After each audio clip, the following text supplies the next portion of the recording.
Okay, hey everybody, happy Sunday to you. Gonna be knocking this out and just resetting everything here so that we can share over to the page, make all that good stuff fun for everybody. And there we go. All right. Now, I've got for you today the fourth Herald out of this Galactus special collection series that I'm doing. And I hope you guys are going to dig it. It is going to be for the Fantastic Four. We're going to have Galactus and Fantastic Four, and then we're going to have a lot of the heralds around him here. I'm doing the fourth herald today. So, I'll give my camera a chance to catch up. So, we're going to be knocking this out. This guy is one of after the Silver Surfer, he's one of my absolute favorite heralds because of the fact that I wanted to save him for last because of the fact that the dude is just awesome. He is a brainwashed Nova agent, a Nova officer, more appropriately. And he was converted into a herald for Galactus with cosmic energy, just like all the rest of them, radioactive cosmic energy, except for the fallen one, which was made from black matter or antimatter or dark matter, as it's sometimes known. He was the only character to do that. And don't hold me to it because I'm not sure. I haven't investigated it completely yet. But the research has shown that the fallen one was the possessed spirit of the original Captain Marvel that turned into cosmic energy, kind of like the blue Superman. Then after he died, after it consumed him, it became kind of a demon, space cosmic demon type thing. And then I believe the fallen one was made from that. Now, I'm not sure yet. That's the only reference that I found on it. And Marvel Wiki isn't very clear about it. So I don't, I'm taking it with a grain of salt. But because I haven't looked up the bookwork yet. And I like to know these guys. But AirWalker is a Nova Corps agent that decided to try to save his home world and all that, and ended up working for Galactus for a time. And he was released because of the fact that his brainwashing wouldn't hold, and he used his cosmic powers to nearly kill Galactus, which was just unheard of, as you guys know. But with the variations of Galactus's size and proportions, you can't ever tell if he's going to be, massive or just a few stories tall, or if he's going to be something gargantuan, like bigger than the Earth kind of deal. Nobody knows exactly what he's going to show up as in each individual appearance, but it has a lot to do with the storyline and the writer and artist team that designed him at the time, because he has that flexibility. But this character was released from his bonds, basically, of being a Galactus Herald because of that situation, because he wouldn't stay loyal to him. And it was one of those things, one of those rare occasions where Galactus actually backed down, which surprises me because it normally takes a cosmic being to get him to back off, but yet then the Fantastic Four come in and fight him and kick the crap out of him. So, and that's a technical term, mind you, but it's always weird to see that happen. You get characters like the Fantastic Four going in and stomping the crap out of a character like that, and then when he comes back, it takes someone at this level to go back and actually stop him and make him back off. And 9 times out of 10, the Heralds are the ones that save the day because of the fact that they, change over from following Galactus or being loyal to Galactus and chipping away at that and causing him to leave because they use the cosmic energy that he gives against them. You'd think he'd learn that lesson not to do that, but whatever. Shout out to everybody coming on. I appreciate you guys popping on. Armin, Carlos, Sean, hey, good to see you, buddy. Alex, thank you very much for popping on. I appreciate that, especially on a Sunday afternoon. just wanted to say quick hellos to everybody and thank you for popping on, because I know a Sunday is a lot of family time stuff going on, and I so appreciate you guys popping on for that. But yeah, as far as it goes with the FF is still one of my favorite books, primarily because of the way it has an every man type of feel to it. Anybody can be part of the Fantastic Four, because that could happen to anybody.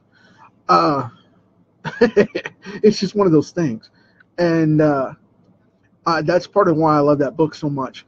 And unfortunately, Fox has control of those rights right now, but it is where it is with that. We won't go there.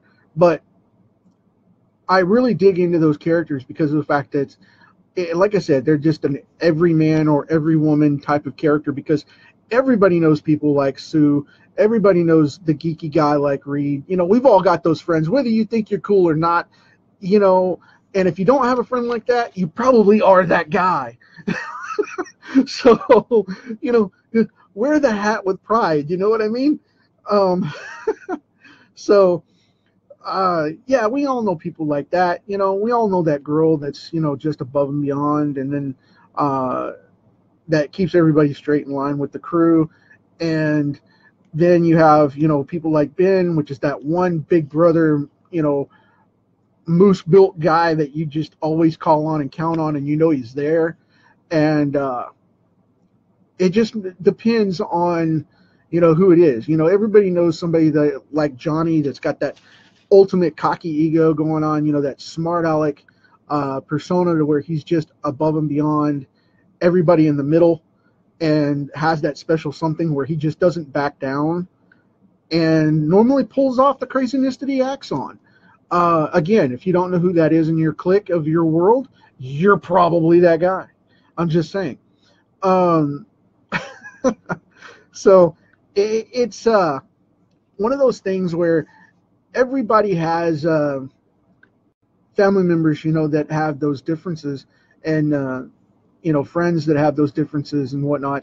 And it's always very high value in regard to the fact that, you can relate to that book and those people so much.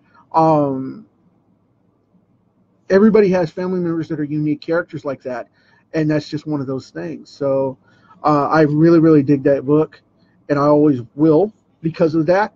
And they've got some of the best Marvel rogue gallery out of all the books. I mean, everybody's like, well, the X-Men are awesome. Those guys are so cool. Yeah, but I mean, they were the original Marvel family, and they've got so much going on, and they still had to hold the family unit together, which these days is so seldomly done. It's a big thing, it's a very important element. I think the family tie element is the biggest and most endearing thing about the Fantastic Four. However, Marvel current incarnations are a little strange, and Fox even went further with breaking, the family not being the family that we all know.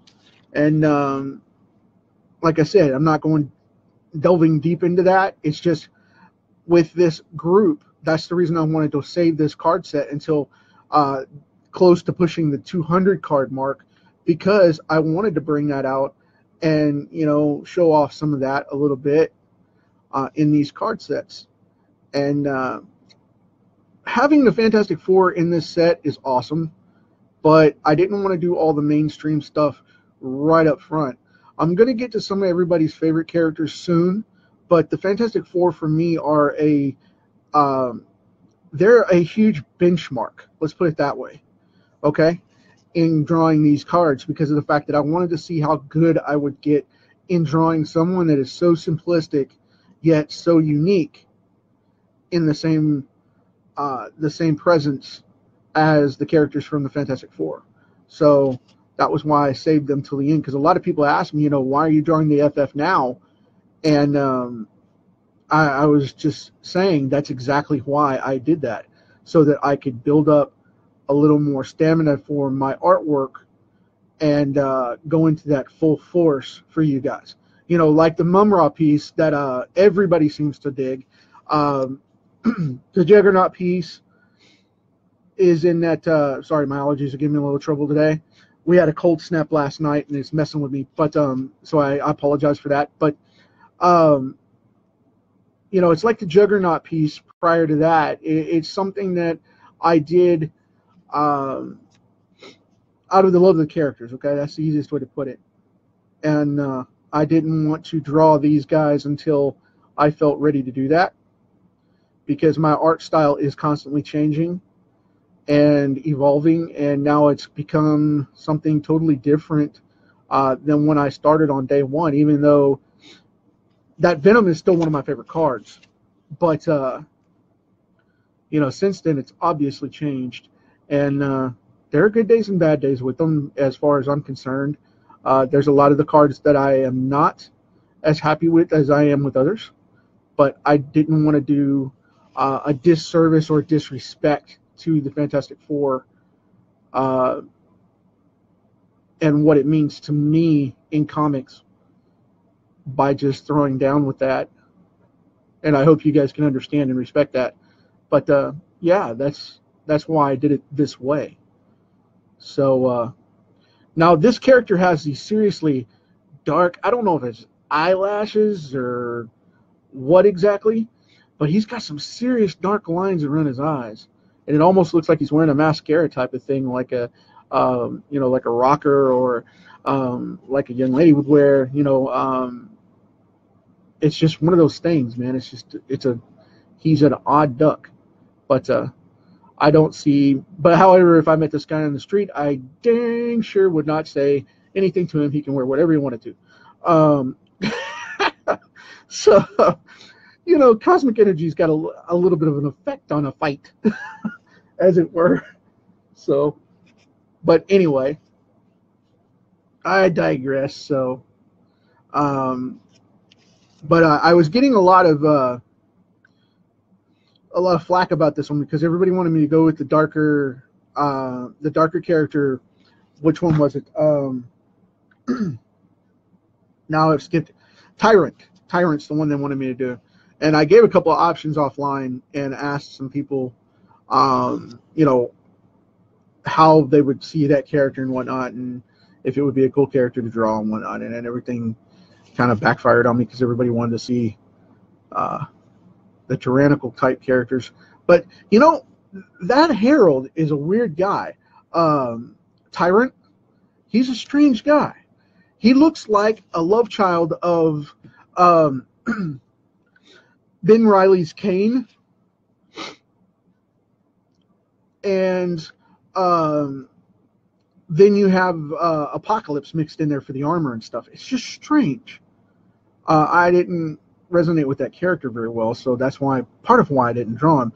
I was going to see what the feedback was, but it was 10-1 right at the end for AirWalker, so that's the one I went with. And my buddy Rusty Gilligan put in the winning vote on that one. I was going to do, like I said, I was going to do Tyrant, and then all of a sudden, you know, 9 votes popped out of the woodwork, and I got AirWalker, and then he put in the final vote to break it up. But yeah, it was crazy. I really like drawing this dude, and I like asking you guys about that and getting the feedback.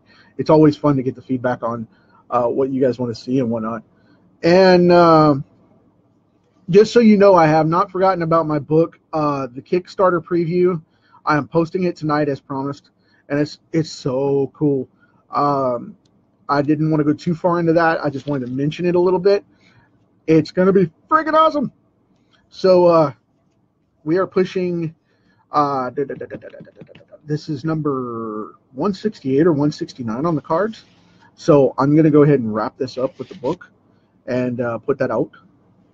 And this set will be available. I will be adding this set to the Kickstarter.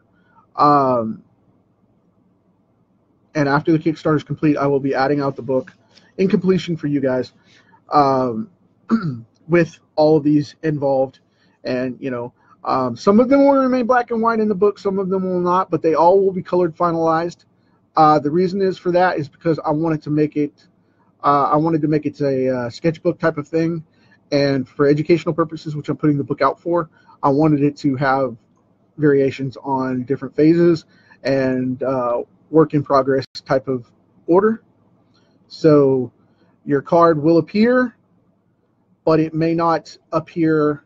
It'll appear in the final collection for sure, but it may not appear complete inside the book on the premise of whatever page it shows up on.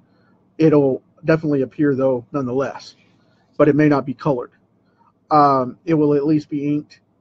And the reason, like I said, I'm doing that because of the fact of educational purposes and to keep it work in progress for legalities throughout the book. But I will have the entire colored collection at the finish line, so probably at the end of the book, so that you guys will be able to see all the cards. And I'll put, I'll stagger them, probably 3 a page, maybe 5 a page. That way we get a decent sized look and a decent sized picture for them.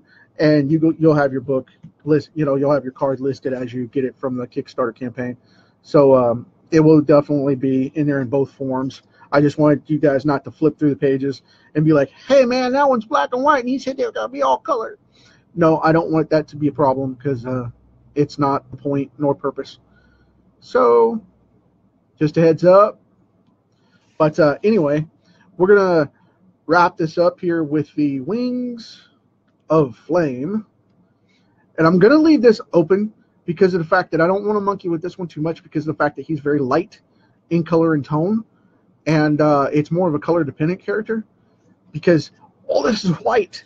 So I'm gonna keep it clean, and this is the flesh tone, of course, for his arms and whatnot, and which is awesome as long as I don't scribble over too much. So put a little drop shadow on his arm there, and one down underneath here to tighten things up a little bit. But I'm not going to mess with the suit too much because, like I said, it is white, and I do not want to mess with that. I'm going to add in this this muscle right here, but I will not be doing a bunch of heavy shading other than that, because I don't want to, like I said, I don't want to ruin this, because this is going to be a white suit, and I'm not even going to flesh all this out because I want it to stay open for the coloring. But I just want to show the muscle there. And then tomorrow, beginning the week off, we are going to have the Fantastic Four starting on this one to finish out this set, because I have to do the Fantastic Four before I do Galactus. You guys are going to have to hang out for that one. If you do not, you will miss it. And I have a special announcement coming out on tomorrow for the access page to the preview for the book.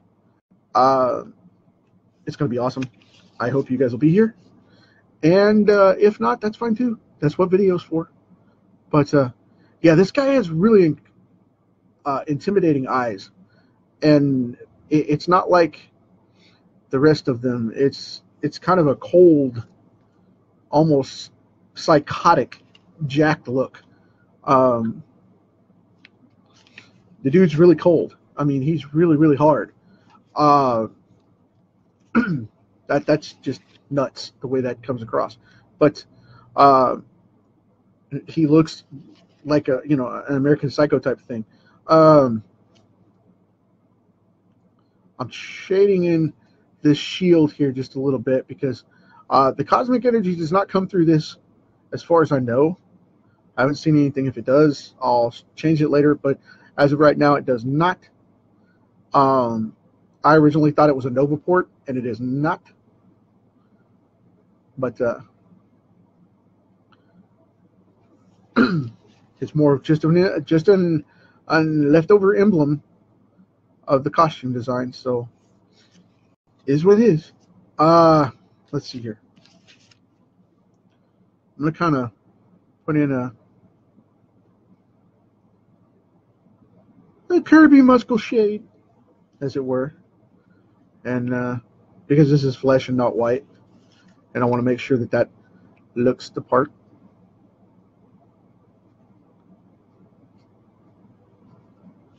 Like I said, the way they used to do a lot of this, nobody does that anymore. you know, with the way that they shade the muscles and the arms and all that. You know, they don't do it the same way. Um, I am a huge fan of Jack, and I used to love mimicking a lot of his stuff. And you'll notice that some of my stuff looks a little softer and blockier now, and I'm kind of smoothing it out.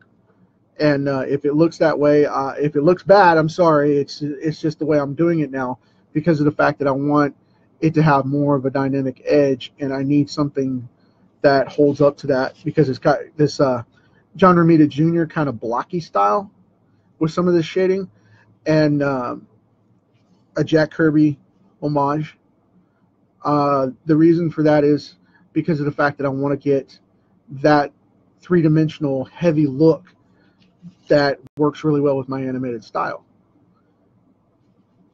Could have put in a lot of little nicks and shades here to help this out and block it out.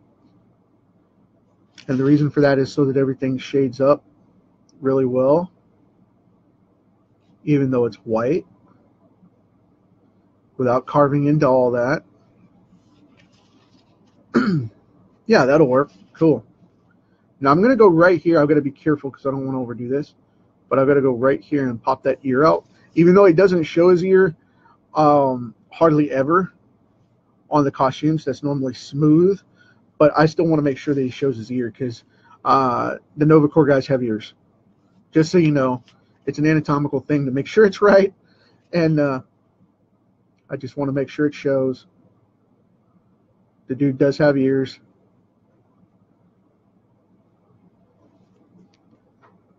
And make sure that's cool. This right here. That is so funny. I don't know if you guys can hear that knocking in the background. I don't know if the mic's picking it up or not. But every once in a while you hear this thunk thunk thunk thunk. What that is, I've got a squirrel outside of my office window, and he's throwing rocks at my window. I think that's hilarious. He does that all the time. He throws rocks and nuts and stuff at my lab all the time too. It's crazy. I'll put my lab out in the backyard and he'll throw rocks at him. But yeah, he keeps tapping the window. It's freaking funny.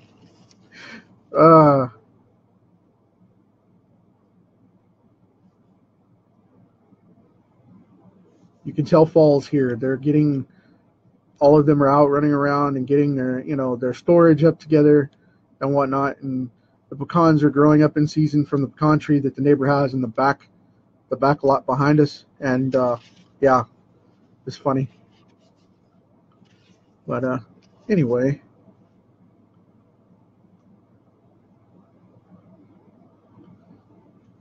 My daughter and I walk back there all the time, and she loves to feed the squirrels. So I keep telling her not to because they want to come up to the house all the time. But she's one of those type of people. Love that kid to death. She's one of those type of people that just resonates with everything simple, happy, and nice in the world. But anyway, let's see. I think we've about got it. Also, got my blog coming up this week for you guys. It's going to be pretty heavy. Excuse me while I get a drink there. Got something along the lines of 15, 20 articles that are going to help you guys from anything from comics art to social media marketing, starting your business, all that cool stuff. It's gonna be free content, no problem. You'll be able to get on there and use the step-by-steps right off the bat and be able to get that going. So, you know, it's some of my best practices, and I want you guys to use them because you're going to see a lot more stuff coming from me for my personal brand and my stuff, and it's going to be fun. It's going to be a blast. We're going to have a good time. I'm going to help you guys learn a lot of stuff and share with you, and there might be a couple things to buy here and there, you know, comics and courses and stuff, but primarily, though, I'm just going to be sharing information and promoting my own stuff and getting it out there for you guys to see it and share it and all that good stuff. All these books and stuff that I got stacked over here that, you know, need a home. So they're waiting to be produced, published, released, and shared. It's sad when you dream comics because you've been working stuff so much on a book, you know, that you just finished up or whatever, and you start dreaming about its release, and you wake up in the middle of the night and you realize it hasn't happened yet. Have you guys ever done that? Had a project that you dream about? It's crazy. But anyway, I'm going to call this one done, and it's about that time. So tomorrow I'm going to start off with Fantastic Four. I'm not going to say which one yet because I want to surprise you guys. And also, I got a cover coming up tomorrow afternoon, so we got that going. Got the Kickstarter info coming up, and you guys are going to be awesome with this stuff. I promise it's going to be stacked so thick that you guys are going to be going, wow, I don't know if I can handle the content Brad's putting out. It's going to be friggin' awesome. But anyway, enough screwing around. I'll shut up bragging now and check you guys tomorrow. Take care.